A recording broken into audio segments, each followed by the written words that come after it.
Okay, so Michael, why are you such an outlier? Well, I think, first of all, I always was an outlier. And I can't remember a period in my life where I accepted the world as told by other people.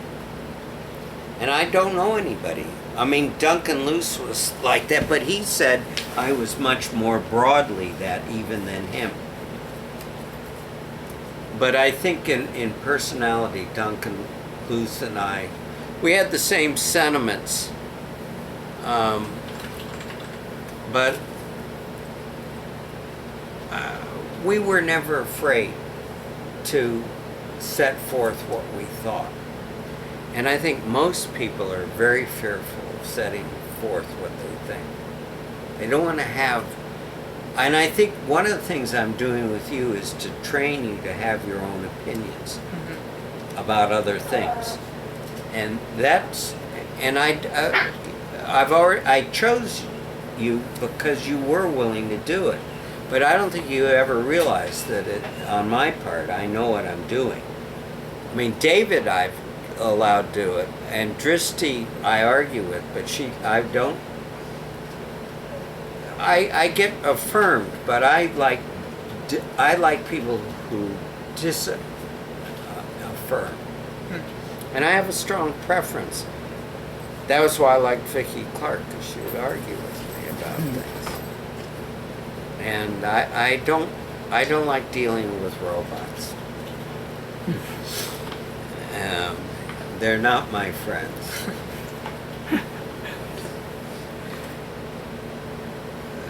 I really find them obnoxious.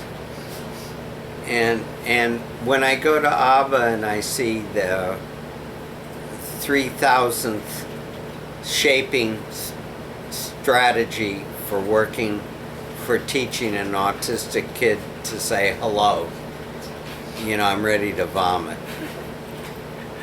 And I think that my willingness to confront people makes me an outlier. I don't think I don't meet people who are as outspoken as I am, ever. I mean, I meet ideologues, but like the FBI report said, they could never figure out my politics because they were looking for an ideology. They weren't looking for a process. They weren't asking the big questions. So they couldn't classify me. And they're still following me around, which I think is an honor. I mean, at least I'm important to somebody. I think that my deficits have served me well.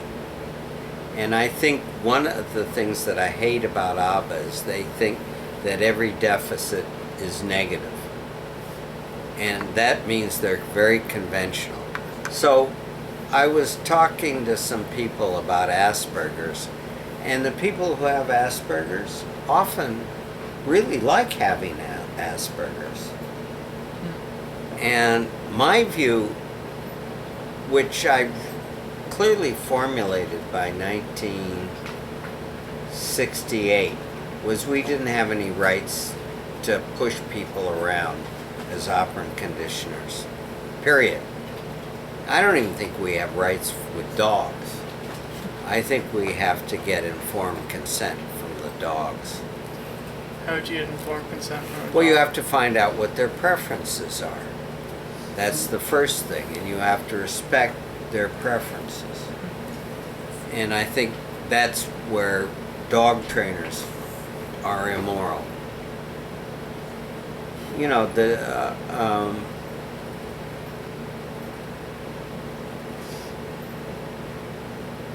You see, Marco's a good dog because Marco exerts his preferences.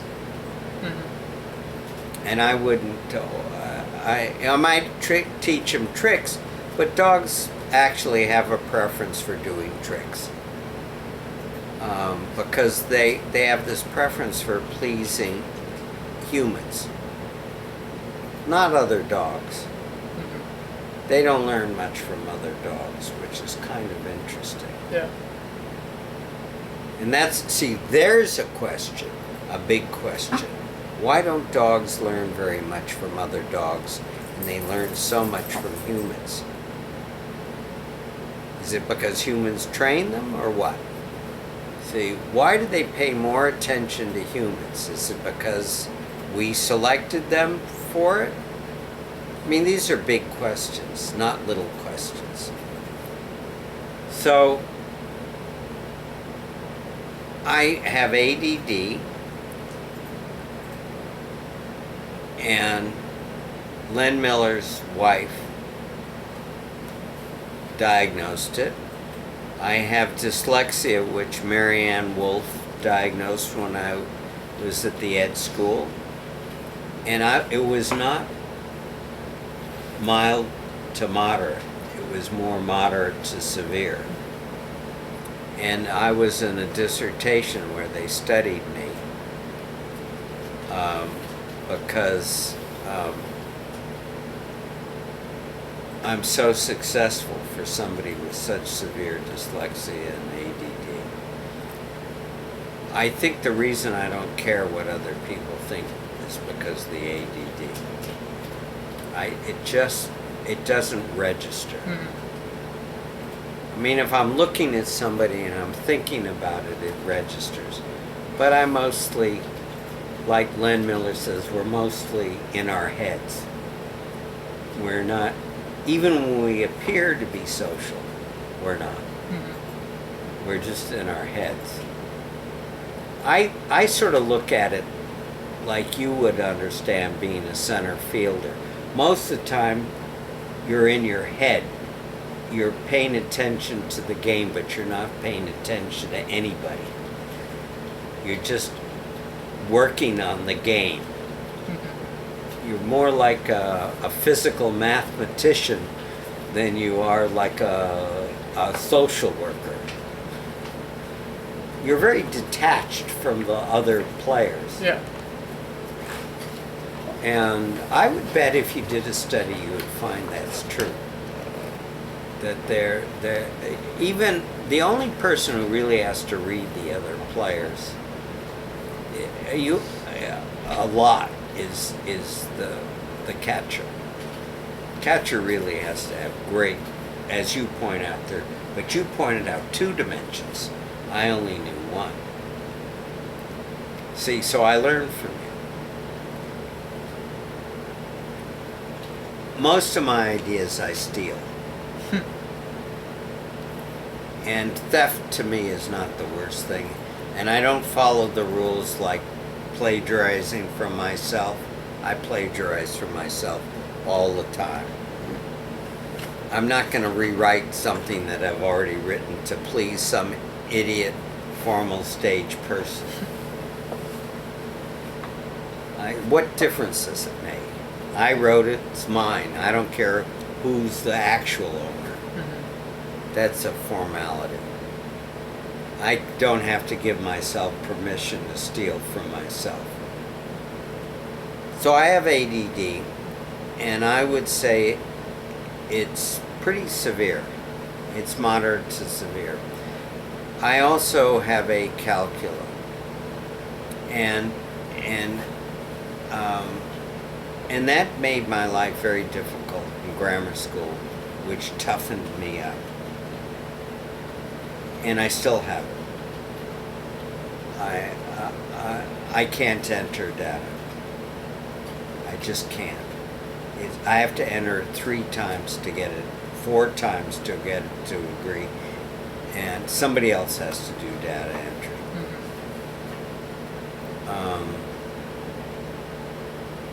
I think the fact that I have these disabilities means I used to obsess about papers, Yeah. but the ADD won out. I'm impulsive. I just do them and get them out and don't worry about it. But I have obsessive compulsive disorder in spades.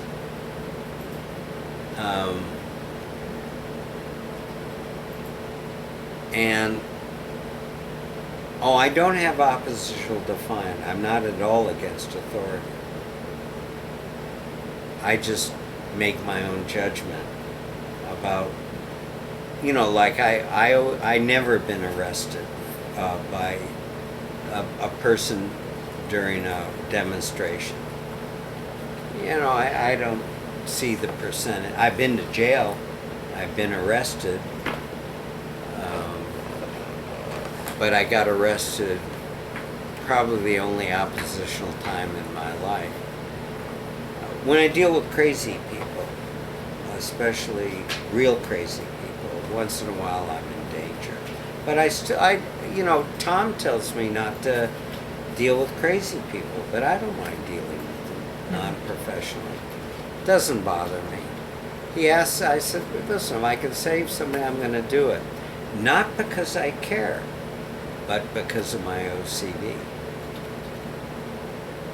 Because if there's a problem that presents itself, I am pro-social, but it's not a personal thing when I help people.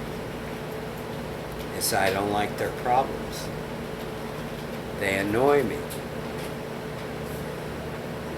Look at how annoyed I was when you were more traditional, right? I was annoyed by your traditionalism, not by you. Right? And your brother gave this great speech about how he was rescued from traditionalism. Which I'm sorry I didn't have the camera, because it's one of the great speeches of all times that I mean, if he had that would be his job interview. Because that was so moving and so connecting. You were there. I was here. And don't you think it was inspiring? Yeah. Right. So I would say another thing is that part of my attention deficit disorder is I don't really pay much attention to bad behavior. I don't care whether people have problems as long as they don't annoy me too much. I don't care. I'm not into over-identifying with their suffering. I have very strong boundaries. And I think the strong boundaries are really ancient in me. Like being able to steal the paint from the other students, and then when the teachers asked me to share, pouring it on them. Remember, they didn't lend me the paint in the first place. So it didn't bother me very much to pour it on them for stupid reasons that teachers thought I should share. They could have given me an alternative, which they didn't do. So this boundary issue of knowing who's doing what to whom, I can't remember. I mean, I had confusion mainly with my father, who was a narcissist. I thought it could be about me. I think that's the one thing that has changed over my life most of all is the acceptance of how different I am from others, and that I shouldn't expect other people to understand me. And I shouldn't expect to understand them. That's why I play this game of guessing about people. Is clearly an obsession, right? Yeah. And the truth, having to find out the truth, is clearly an obsession. I have to answer every question that's raised. We have to go to Google constantly, right? I mean, I don't have to do it, but I have to know. Yeah. And I would say that's obsessive compulsive. And look at how a great advantage it has been in my life. So this idea that all deficits are deficits. It's just wrong. And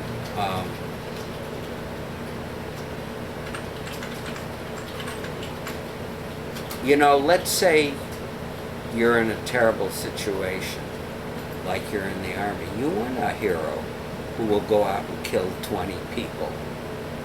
You know? Not that you want them around every day, but there are times you want them. So it makes it very easy for me not to stand in judgment. To realize that evolution passes this gene on because it has tremendous advantage. Mm-hmm. Being left-handed, big deficit. I couldn't do civil engineering, because I couldn't write in the notebook without smearing the ink. Saved me from a boring life in engineering. The fact that Larry Colbert was mentally ill didn't stop me from being good buddies with him. Most people worshipped him and tried to extract something from him. I didn't want anything, and the fact that he was mentally ill, you know, it didn't bother me as much as it bothered other people. I was never afraid of it. I think part of the ADD is I really don't experience anxiety the way other people do. I just am not afraid of being lost in the woods. Mm-hmm. I'm not afraid in the hospital of what's happening to me. Only when I can't understand it does it scare me. And then I go to the hospital when I don't understand what's happening. So I know how to deal with it. When I'm lost in the woods for too long, I ask somebody where I am. Right, Baz? Right.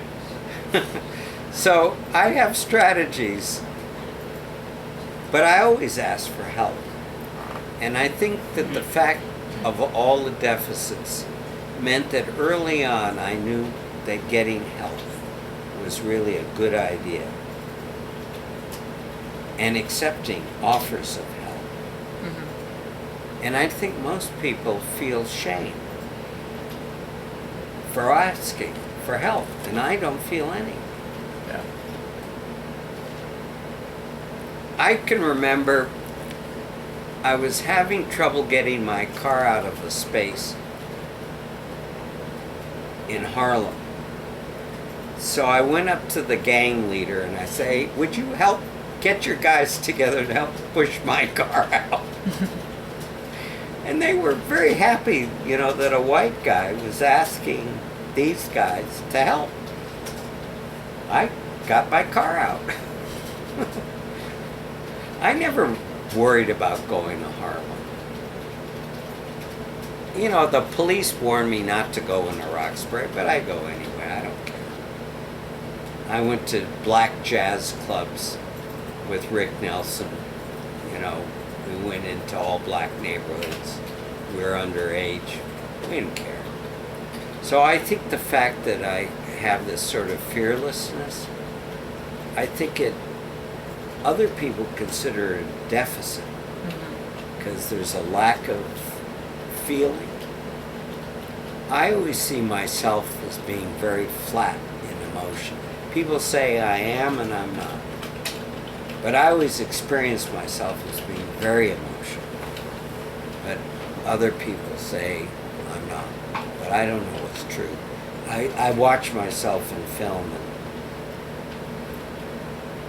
the comedic part is, I think I early on understood we didn't choose who we were.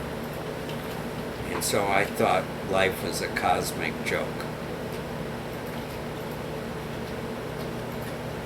And people say I'm a Buddhist. I said I'm not a follower of Buddhism, but I have all the characteristics. And the same thing is about Jesus' teaching. Not because I believe in Jesus, but I thought the teachings were pretty reasonable. And I was having this discussion, I forget with whom. Was it you, Baz? We were trying to identify if there were any followers of Jesus. Yeah, the three of us were talking about it. Right. Are there? I don't think so. I mean, Gandhi surely was not a follower. And everybody, Martin Luther King was surely partially, but not completely. He had a lot of it right. And Mandela, I think, would be, in my mind, one of the better followers of Jesus. Because he actually practiced it under the worst circumstances. And doing reconciliation, which is a big part of Jesus' teaching. How many people can do reconciliation? No. Right. That's why when I'm working with murders, I have no problem. I don't stand in judgment, and I'm willing to reconcile my role in their terrible lives. Because I play an indirect role. We all do. We're all part of the same, of the greater society. And that's why Xu Ling doesn't understand when I'm in China, I'm going to talk straight. I'm not going to talk publicly about politics because it upsets people too much. But if they say it's okay, then I will. The authority people who invite me. I think the other thing that's very different from me and other people is I'm able to form an alliance really quickly with people. And I think most people don't have that skill. And I always had it. Even when people were angry with me, they were nice to me. Like the principal of my elementary school, when I, would never apologize for raising the flag upside down and half-mast. She was nice to me. She never, maybe she screamed at me once, but it never works, so they give it up. So I think my ability to form an alliance, I think that's inherited. And my father was an extremely good politician and could really write commercials and do propaganda, and I think it's totally inherited. I have that same ability. And most people say, why are you so sloganish and so extreme? And I tell them, well, it's the most effective is to be blunt, straightforward. I think that because I'm straightforward, people trust me much more than they trust other people. I think being socially nice has a high cost. And, you want to know? I didn't answer Baz's question because he didn't ask it. A lot of my girlfriends had problems. And at one point I just got tired of all the problems and said I want somebody who's more functional. So I had two really, I think, serious girlfriends. I had a number of girlfriends with somewhat serious problems, but mainly just two.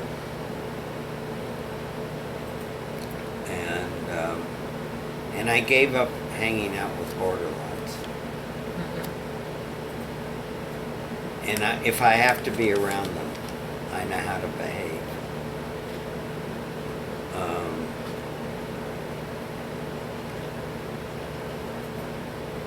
So I think my deficits have served me well.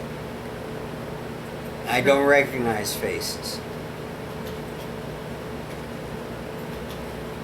I don't know. You, I think I could recognize because I see you all the time. I don't know if I'd recognize Sean. I would recognize Chase. But Sean looks like so many people. Right, Sean? You get mistaken for other people often? Not usually. I am part Asian though, so What, an eighth? half Half Asian? Mhm. What Asian? Korean. You don't look Korean. That's why you're smart. You have these Korean genes. I'm teasing you now. Alright. You ready for the next question? Yes. Okay. But you see, they didn't ask the right question. Oh, the other thing is I'm incredibly smart. Mhm. And Eva Lee said that I had to accept that. And she said, and she gave me the evidence. And can you imagine, I was already like 68 when she told me this, and I didn't know. And people, when they first meet me, think I have Asperger's. And I have no Asperger's, none whatsoever. And I'm not a narcissist. And they can't understand that. Because I appear narcissistic on the surface. But I said, it's not about me, it's about the truth. I don't care if I'm wrong. I admit it all the time. Look, I didn't understand the two things about reading, about the picture. It's very important. And I also have this thing of not, of both combining attention deficit disorder and OCD. There is no fields that are not important. Right. Everything is important to understand. And practicality is not an issue. Although I'm very good at doing practical things. It's not a reason to make a decision, except in business. Which I'm good at. Not running a business. But has the DARE Institute been successful? Wildly successful. Am I good at running a journal? Do I read every manuscript? No. So I break the rules. Do I care? No. Let other people worry about it. And I don't have to do everything, and that's a big advantage. A lot of people have to do all their own work. Yeah, you're good at delegating. I wouldn't call it delegating. Delegating means you have control. I would say giving it to somebody. Giving the task to somebody and not over directing them. Let them do it. And let them take a lot of credit. All right, go on. Your questions. Alright, so you bring up the fact that you grew up in Hollywood a lot, and I'm just curious what you think growing up in Hollywood, how it affected your life. Completely. I would have had a fear of stars. Maybe. But I knew a lot of stars. I knew a lot of famous people. It was not difficult for me to go up and shake Stravinsky's hand and tell him that he was one of my heroes.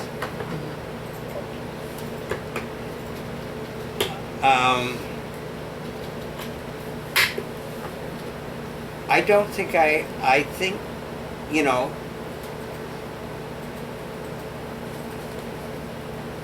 in the 60s and the 50s, I'd met Ronald Reagan. And he was a nice guy. And I understand why he really was not very much more right than Roosevelt was. He was surely racially very fair. And he surely knew how to deal with conflict. Was he pro-rich? Yes, but that's Hollywood. Most people in Hollywood were Republicans. And Hollywood was very divided.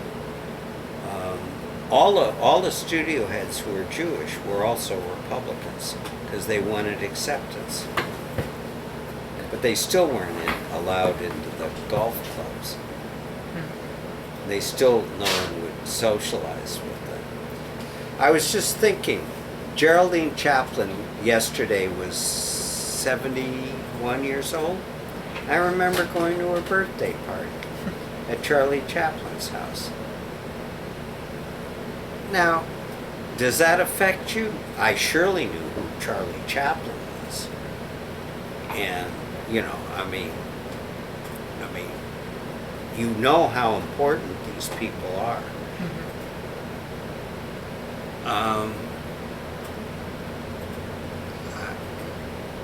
What it did, these people were all risk takers. And in Hollywood, if you had one successful movie, you could live off of it the rest of your life.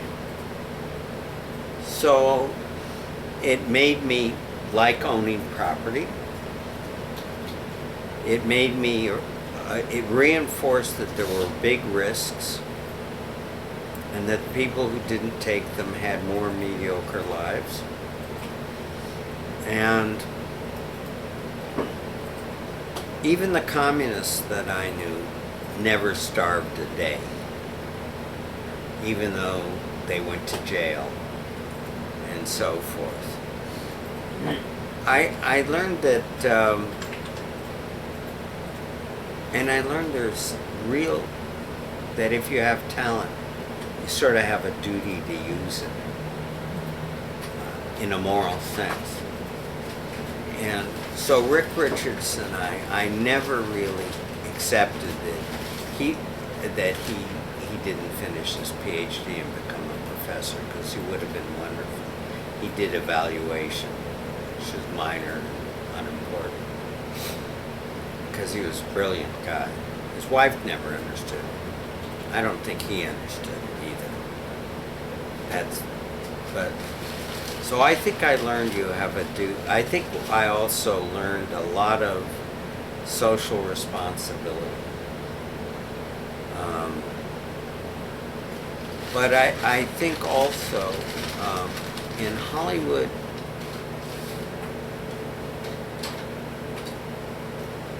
success is ephemeral. It's not like working a job. And I think I learned that way of life. I would get upset if I got fired, but it wasn't the end of the world. Well, most people really fall apart when they get fired.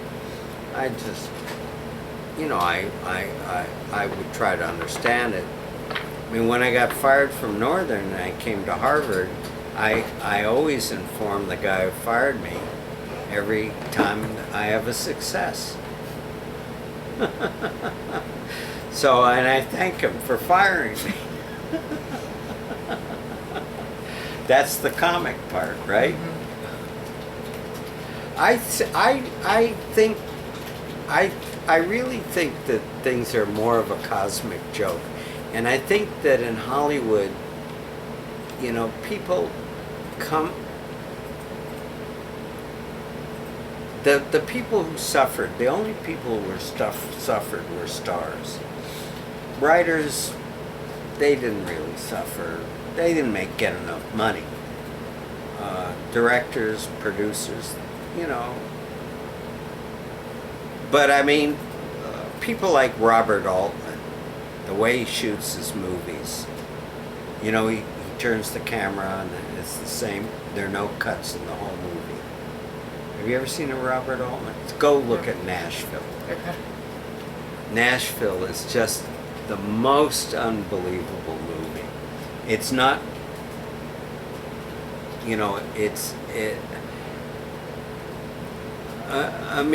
influenced people like Woody Allen.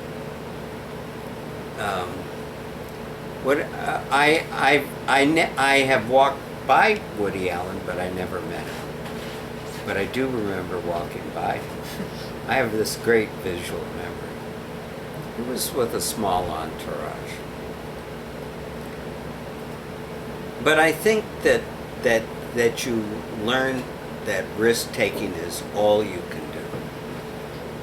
And I think that you also learn how great Hollywood is.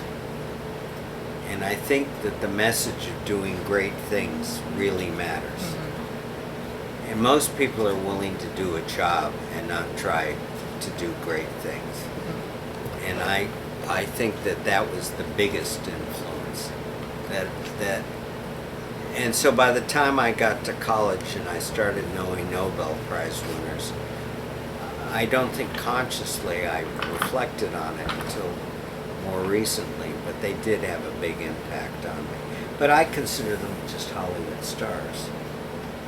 You know, people who were willing to take huge risks and do what they thought was right.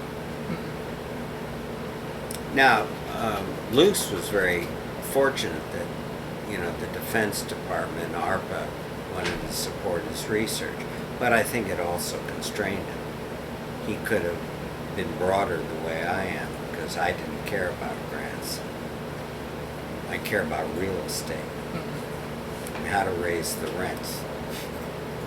And Baz doesn't like the fact that I want to be at the high end of the market prices, because he thinks that's unfair to the renters.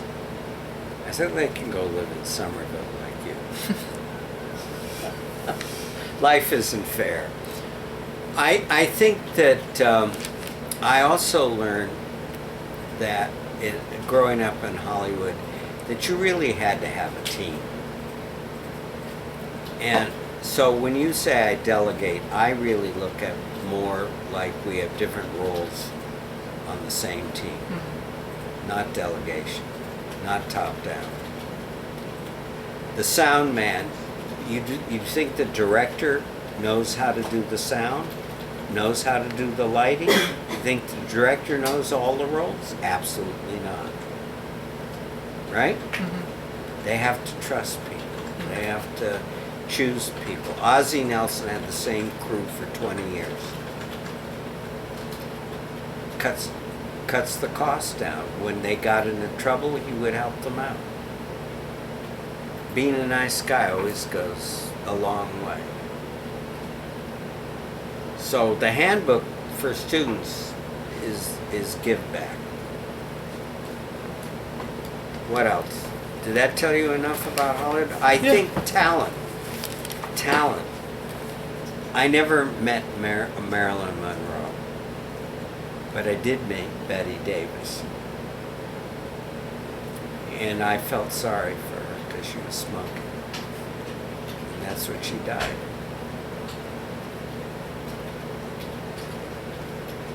All right, you have any other questions? What was your relationship with your parents like? Oh, I would say it was terrible. Yeah. I think my mother was afraid of every time I got sick, she would abandon me. And she was really, even though she was the social worker of the family, she wasn't very supportive. And I think my father was supportive, but way overpromised and never delivered. And he fooled around with women and lied about it. I think the lying really bothered me, not the fooling around, but the lying. And he was such a narcissist. He had this huge streak of dishonesty. And by 11, I basically left home. What do you mean by that? I didn't spend any time at home. 1 year after Vicki Clark broke up with me. And in high school, I had a group of people over every day, but we just hung out in my room in the office next to me. I didn't spend much time with my parents after 11. What about your brother? Oh, I didn't get along with him at all. I still don't. But I now have to take care of him because he's such a jerk that he's gotten himself into so much trouble. And he continues. He finally, you know, after 76 years or 77, realizes he has oppositional disorder, but he doesn't know anything what to do about it. But he's been in jail 3 times now. He's had his license taken away because he doesn't follow the rules about not eating when you're taking insulin. He fights with everybody that he's involved with. He's a very difficult guy. I had to live with him in a room in part of junior high, and he was a really difficult guy to live with. And socially, he was a year and a half older, but I passed him in development by the time I was in 6th grade. That's a big chunk of life, 6th grade, 12 years old. So, and he never ever developed the social skills he needed. He married. One woman was an alcoholic, and this one's a borderline. Never understood. Had no judgment socially. This company we're involved with, the president lies. My brother has no idea how to deal with liars. Of course, I know how to deal with them. How do you deal with liars? I'm not sure. Why don't you share? Well, you ask them as if questions. You don't accuse people.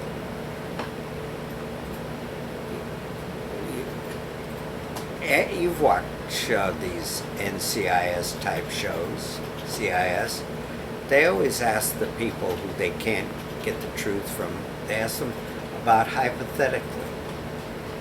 You don't want to put people, when you're trying to maintain an alliance, you don't want to be accusing people of things.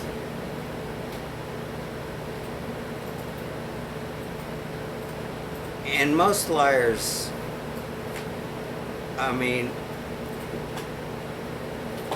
criminals really don't know they're lying. They believe their own BS. Most people who lie don't understand they're lying. Or they think they have to. Yeah. Or they're protecting somebody else. But they're always, what amazes me, the only thing I learned 2 things in prison, working in prison. One was that the prisoners were much bigger on justice than you and I. They just didn't understand there was role differentiation. So they played all the roles. The jury, the judge, the executioner. Okay, but justice meant a lot more to them than it does to us. Mm-hmm. Second thing I learned is all the corrections officers have PTSD, which they provoke because they're confronted. They think they have to maintain their authority.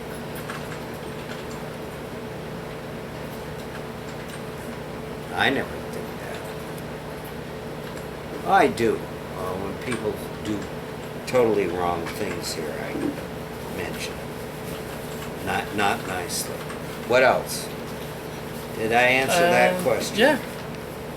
I guess last question, who would you consider the smartest person you've ever met?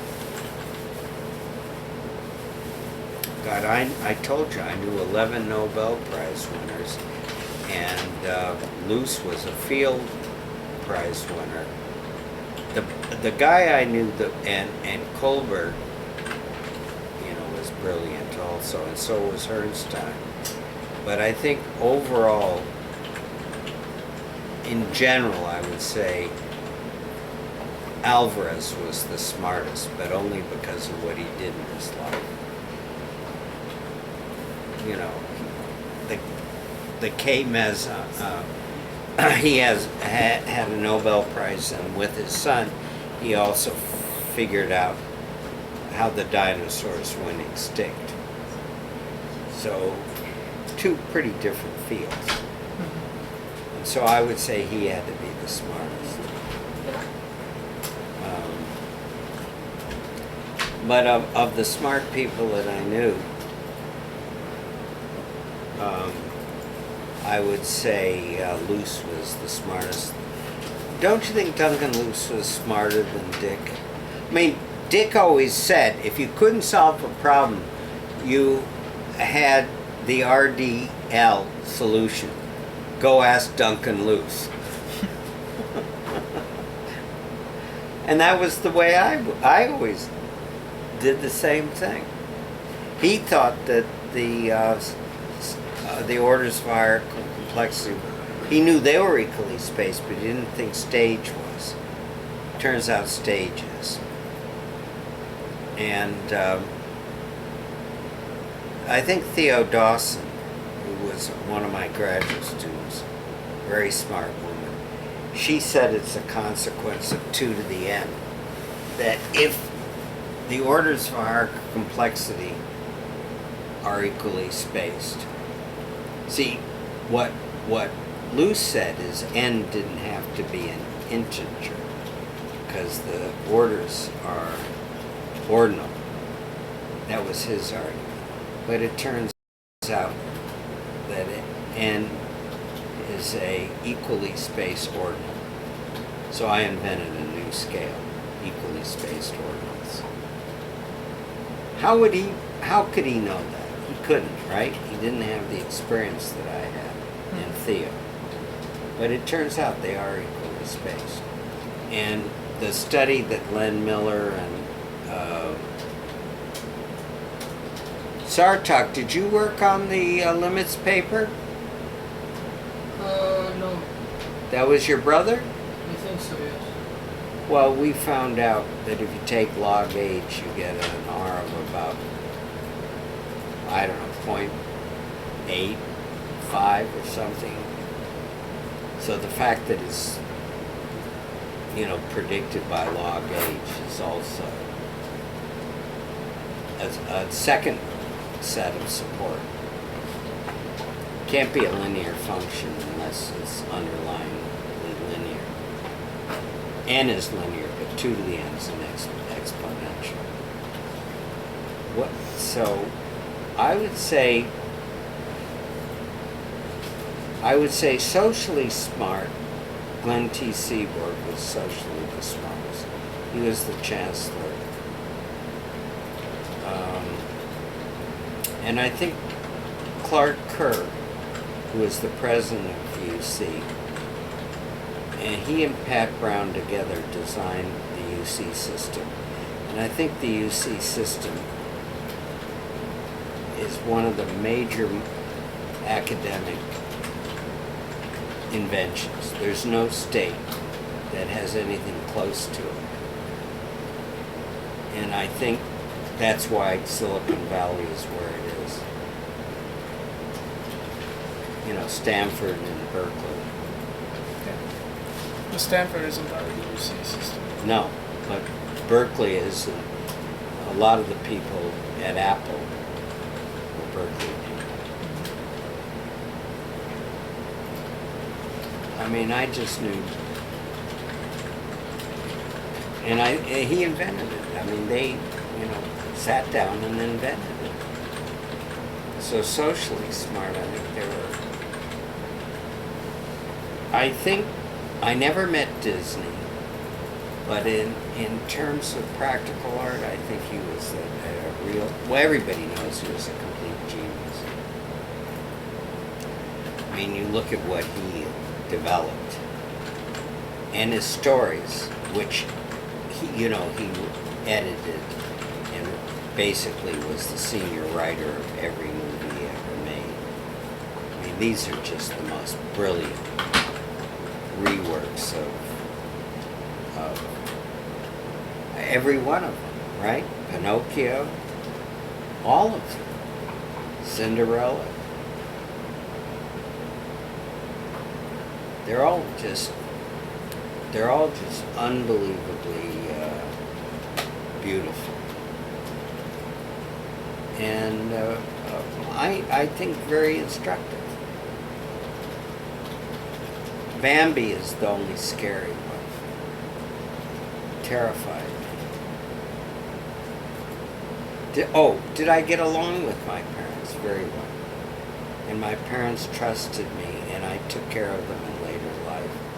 And they all listened to me, and they respected me. But I had a rough, no one asked me, but I had a rough period at your age range. Mm-hmm. I had a rough undergraduate. I took 8 years to get through undergraduate school. And part of it was the breakup with Joanne Leonard. But part of it wasn't an existential crisis. I just wasn't functioning very well. I think I was much more... I had to work. I loved working. Mm-hmm. You know, like I do all the data analysis for the program in psychiatry and law.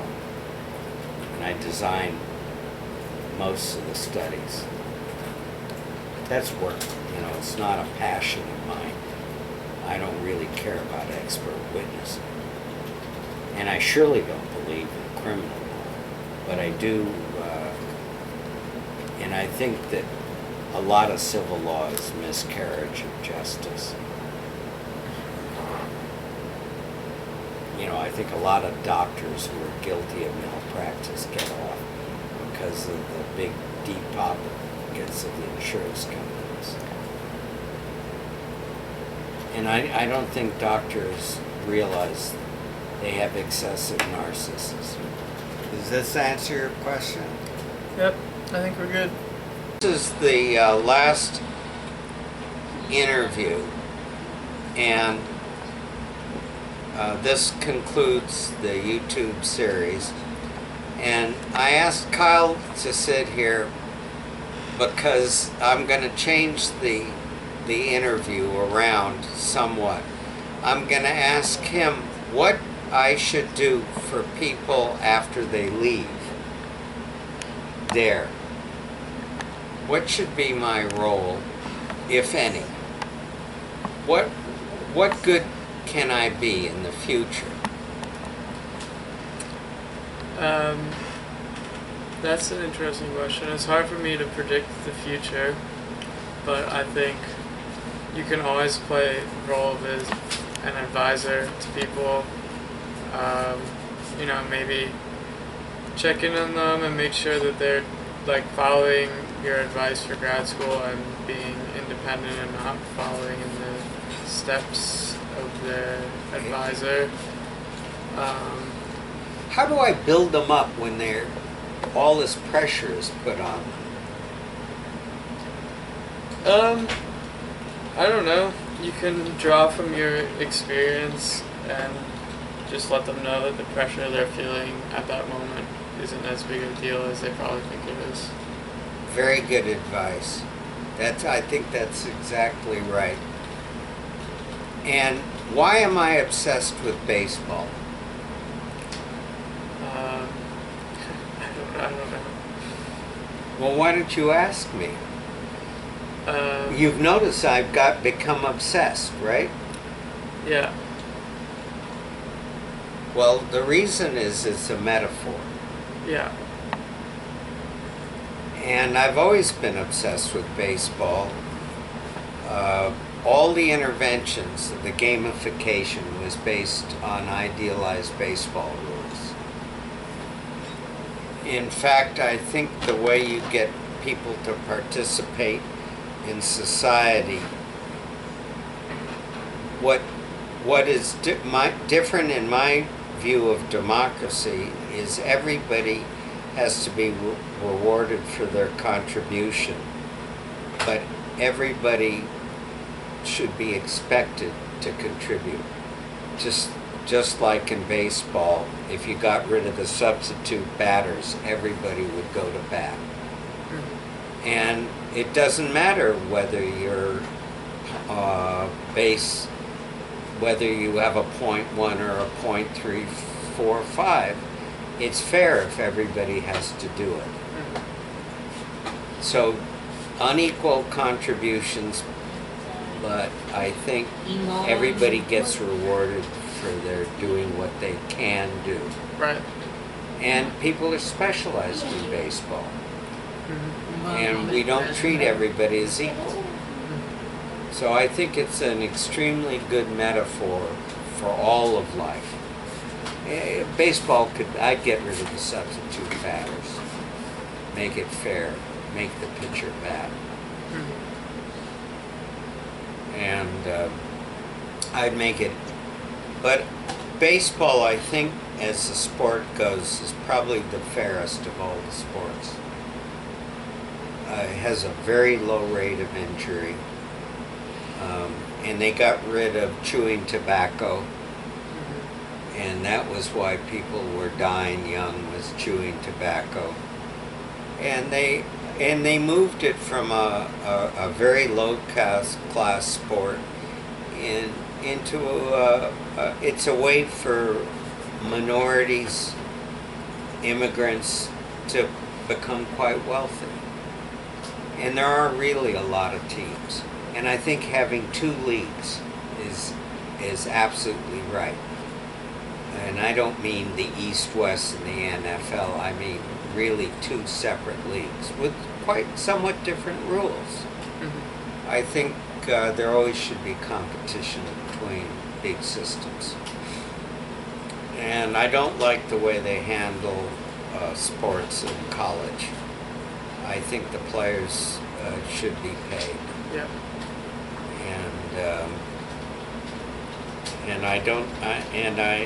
And I think that, like what you said about William and Mary, that everybody who goes to college should,